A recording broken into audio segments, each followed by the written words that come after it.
Matapos ang pagbulusok kahapon sa pinakamababang level ngayong taon, nakabawi ngayong araw ang Philippine Stock Exchange Index. Pero wala raw katiyakan kung simula na ito na muling pag-akyat ng merkado. Nakatutok si Bernadette Reyes. Ilang minuto pa lang mula nang magbukas ang trading, sumapa na sa 6,000 level ang Philippine Stock Exchange Index o PSEI.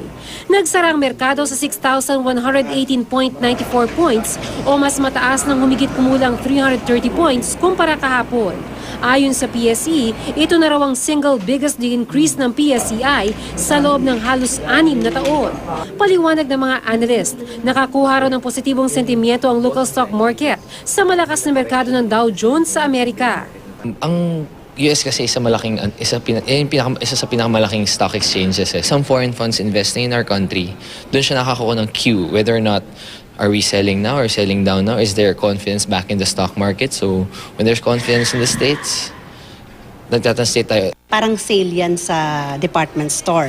Kapag nagbagsa ka ng presyo, ibig sabihin na yung markdown siya. So, yung mga commodities, mas mura. In the same way sa stocks, pag bumaba yung presyo, mas mura mo na siya makukuha, mas marami kang mabibili. Kahapon naitala ang pinakamababang level ng PSEI para sa taong 2013 at bagamat pansamantalang nakabawi ang merkado ngayong araw, wala pa raw kasiguruhan kung magtutuloy-tuloy na ang pag-angat ng merkado.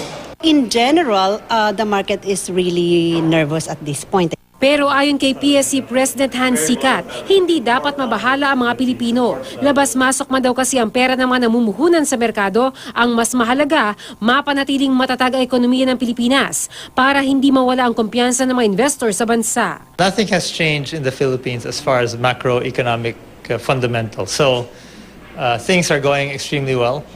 Our growth projections should be attainable, and inflation locally is under control, very much flat prices. Bernadette Reyes, Nakatutok, 24 Oras.